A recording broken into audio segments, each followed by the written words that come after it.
of the And You've you know, seen it that. really, ones, it really is and Cressa does all the one of those renders situations where I of feel the like Minecraft players. whoever wins, it's going to be exciting to see where they go from here. Will Doog continue his legacy, or will we see a great playoffs run from Aquacord? I think we're gonna get into the seed picks here shortly. There we have it, and we have a Desert Beautiful. Temple off the bat from Doog. What do you make of that?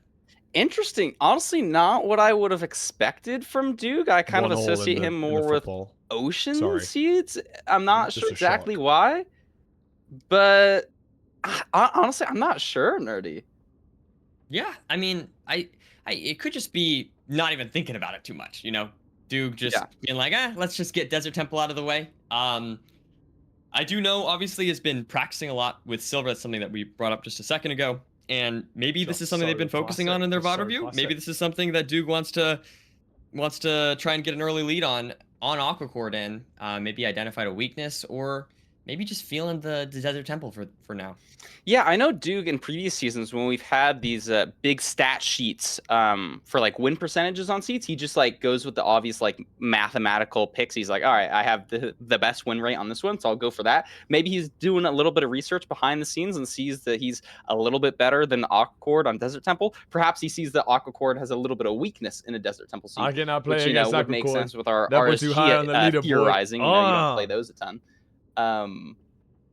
But I don't think it'll make a huge difference against somebody like Aquacord. He's been showing up and playing really well recently. No, I think that's absolutely fair. The RSG thing is interesting because, yeah, I to me honestly, like I at first I was thinking, you know, oh, these two runners like Aquacord with the RSG grinding that he's been doing would have way less games than Duke, but honestly, like we said, they had very similar amounts of ranked matches.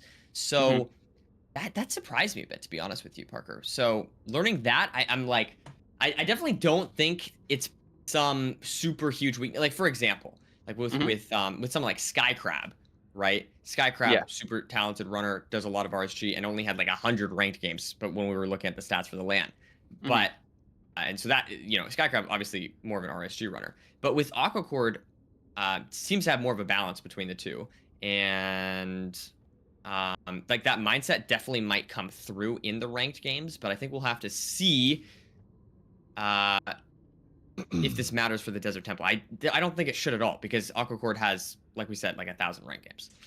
Yeah, and sometimes these stats that we're talking about in terms of like how many games people are playing can be a little bit skewed. I know lots of top runners are fans of doing private seeds. You can select even specific ones to practice if you think you're a little bit weaker on your Desert Temples. You can actually filter those out and practice those over and over. I know Duke has been practicing a ton with Silver, getting like 60 games in the past like week just against each other and VOD reviewing all of those.